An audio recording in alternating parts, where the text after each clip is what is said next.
Last night was, of course, the vice presidential debate. This may be, in terms of debates, the last word. Likely it will be, because Trump doesn't want to do another debate with the Vice President Kamala Harris, because Trump is scared based on how the last one went. And I will say, before getting into a really interesting moment from Fox News that I want to play for you and other bits of the aftermath of this debate, it went about as I expected it to. And we did a bunch of coverage last night on the live stream that's still up on the channel, so feel free to see that.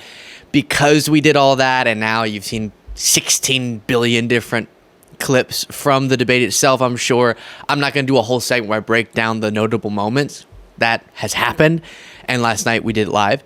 So I will just say, as a quick recap as we dive into this segment, that Tim Walz, I think, did what he needed to, made the points he needed to make, and came off good enough. And J.D. Vance was as dishonest as I expected him to be, and was the more smooth talker, right? More rhetorically smooth, as a lot of people have noted. And so if you're just talking about who was a better technical debater, Vance would be in that category. Who actually made the most accurate and I would say positive points, effective points, then given our stances on these issues, Walz for sure. And there weren't any notable enough flubs that would really impact an election. And then I think there's a really notable moment, which I'm excited about, that has already gone viral. I'll show you an ad that was made out of it, where Walz confronts Vance on January 6th, and that being the most important issue you can ask of, are you even able to admit that our democracy is legitimate? Are you able to participate in this thing called democracy in a reasonable, good faith way? And Vance botched that answer. But again, for more specifics, you can see the live coverage. And then we get to what I find to be the really bad news for Trump and Vance. Trump had such a disastrous debate performance back some time ago with Kamala Harris that this was the Trump campaign's last shot in front of this big of an audience to save the campaign. And Vance, he had his well-practiced, effective talking points, but given the coverage I've seen afterwards, both on right-wing and left-wing media, given the sound bites that have come of it, this is not going to move the needle. Snap polling showed that it's sort of split which person is favored post-debate, even just in people categorizing either candidate as the winner or loser. And so if this is not going to move the needle, which was my initial reaction, there are some interesting things we can dive into, but it's not going to move the needle, then that's bad for Trump, because that keeps the focus on, well, the top of the ticket, one guy had a disastrous debate performance, and so much was learned about how bad of a candidate he is. But with that being said, a Fox News host walked into Michigan. Let's see here. You have Mediaite reporting Fox and Friends diner bashes J.D. Vance. He lied throughout the whole entire debate last night. Fox and Friends co-host Lawrence Jones visited this is a very strange name for a restaurant, the Steak in Egger in Muskegon, Michigan. That's a weird one. But with that being said, here is what happened. Someone that raised their hand when I said, did Walz win the debate? Someone raised their hand and said yes. Who was that? Anybody want to claim it? Because I want to talk to him. Was it you, ma'am? All right, let's talk. Let's have a conversation. So tell me, you said that you believe that Walz won the debate. Why do you think he did such a great job? Because he's very articulate. He knows his facts. J.D. Vance totally switched the script last night. He told untruths. He flipped the switch. He lied. Before playing the rest of this, by the way, Jaden just reminded me in my little earpiece, please do click that subscribe button. We're trying. The reason I'm pushing so aggressively, you're thinking, stop bringing that up, especially those who are already subscribed. We just want to race past 1 million subscribers, then I'll chill out, I promise. But if you will click it, if you haven't already, that would be fantastic. It helps us grow, helps get the word out, but it's free and very easy. Throughout the whole entire debate last night, what he said was untrue. His stance on abortion, his stance on housing, his stance on the finance, everything was not true. Why do you think most people, when you look at the independents and the Dows, and even some Democrats still say J.D. Vance won the debate last night? I think it's because he has had more experience on public stage in debating. And Tim Walz is just your guy next door. Thank you so much. All right, guys. So, I mean, that's perfectly brilliant on her behalf. Just saying, listen, we can admit Vance, as a technical debater, he was better. He was better at doing that skill. But remember, that's not why debates are won or lost in a consequential way. It's perfectly fair to say he won it in a rhetorical way if you want to. But in a consequential way, debates are quote unquote won or lost. I would classify them as in massive, cognitively concerning ways like the Biden debate, unfortunately, or Trump not just being less good at delivering sharp talking points, but instead completely incapable of not being played like a fiddle, not having his opponent bait him into getting confused, into forgetting what the topic was, and so not addressing it effectively, into coming off unhinged. And that's why even right-wingers, many of them can accept that Harris, quote-unquote, won the presidential debate because it was about what it showed about Trump's character and his impulsiveness and how it portrayed the two as presidential versus very much not presidential. I think what came through on the debate stage in the vice presidential debate was a very well-practiced Vance, but if you already know why his talking points are dishonest, then that effective delivery is not going to move you. And then Walz, about as we've come to know Tim Walz, and at certain moments I wish he had been more aggressive or had stronger talking points to deliver. But to me, I'm excited that on the most important issue, he did turn to Vance and say this, and it's already turned into a campaign ad. It's really rich for Democratic leaders to say that Donald Trump is a unique threat to democracy when he peacefully gave over power. He is still saying he didn't lose the election. I would just ask that. Did he lose the 2020 election? Tim, I'm focused on the future. That is a damning non-answer.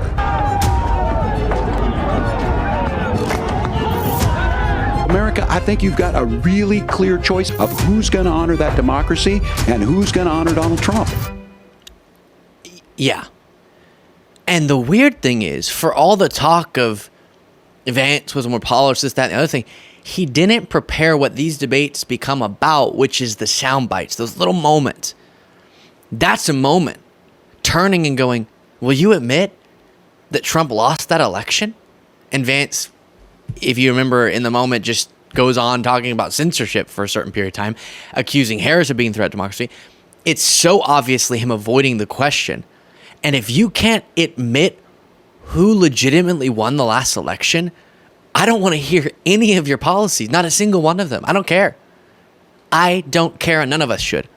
Because the only way we govern, so the only way any of those policy issues matter one single bit, is through our democracy. That's how we make decisions on the policies that we're debating every day. So don't give me a political talking point or a policy stance on anything until you've acknowledged that the foundational thing is something you're dedicated to. And that's what Vance failed to fake people out on. And it had an impact. You had someone saying, let's see here if I can remember which clip. There's too many clips that I have pulled up. I have someone or not saying here, yes, that answer made the difference for them. And likable. They seem to be trying to be agreeable and likable. How did those strategies play with the undecided voters that they are trying to get? Let's check in with our focus group in Battleground, Michigan, where our Phil Mattingly is standing by. Phil, what did your 7 undecided voters think? Well, Jake, they definitely agreed. There was a stark contrast in terms of tone. I'll get into that in a minute. But with our 7 voters here, undecided voters, at least that's what they tell us. In the past, they voted for Democrats and Republicans. They were watching intently, taking copious notes throughout the course of the debate. And I actually want to start with overall impressions, guys, because all 7 of you came in undecided. One of you said they've made up their mind. Ryan, who are you going to vote for, and what kind of solidified that opinion? Well, I'm going to be voting for Kamala Harris. One of the stark sort of aspects of that debate that really stuck with me was when they were talking about January 6th and how Mike Pence certified the election, and they were wondering if J.D. Vance would certify the election should Trump lose. And, J.D. Vance didn't really give us a definitive answer, and I'm disappointed in that fact. And I don't think that I can trust someone, with my vote if they're not going to respect it. Absolutely perfect stance to have. How it took you to this debate to realize Vance has publicly, repeatedly claimed he wouldn't have certified the 2020 results if he were vice president at the time. I don't know. I'm a little confused by that. Sure, but I'm happy that now we're at the position we're at, and I hope others come to it. And think about, let's just picture Barack Obama debating Mitt Romney in the 2012 presidential debates. Imagine the scandal if randomly, it wouldn't have made sense then because it was a given this would happen, but randomly a host went, hey, crazy thought, just sort of a joke. Barack Obama, would you support, if you lose this election, getting illegal electors and trying to get your VP, Joe Biden at the time, to count those and certify those instead of the lawful ones so that you can stay in power even though you lost? After every governor, every state has sent and certified this electoral count. Imagine if Obama went, I don't know, no, I think I would pick my own electors. I wouldn't actually respect the lawful process. That would be the scandal that would have synced his presidential run. It would have been the scandal of a century. But we do this thing where we control for the variables, as crazy as they are, that we assume are going to be present. So we go, all right, we know Vance doesn't believe that our election should be run in the way that lawfully they're supposed to. He said he would have certified alternative electors and would have participated in blocking the peaceful transfer of power, keeping Trump in power, even though he lost an election. So he's going to believe that. But stylistically, who won the debate? And it's sort of strange, right? Shouldn't we apply the same standard even though we know what they're going to say? We should be as outraged as it's justified to be that Vance on that debate stage did not refute the moderator's characterization of his stance that he would have illegally asserted fraudulent electors. As Trump attempted to do, the only reason it didn't throw us beyond what we already were thrown into, a further constitutional crisis, and why Trump did end up leaving office, is because Trump's vice president said no. And Trump doesn't have that vice president anymore, notably. J.D. Vance, do you know why you're the VP pick instead of Mike Pence this time? There's a little history there. Then here's some reporting on the Snap polls. Anderson, I just should note at the top, this is not a poll of registered voters or likely voters overall. This is a poll of registered voters who watched the debate. So I just want to make clear that it's about a third Democrat, a third Republican, a third independent in our sample. Overall, about 5 percentage points more Democratic than a poll of registered voters nationwide would be. So keep that in mind as we look at these results of debate watchers. First, foremost, who won the debate? It was basically an even split. 51% of debate watchers say Vance won. 49% say Walz won.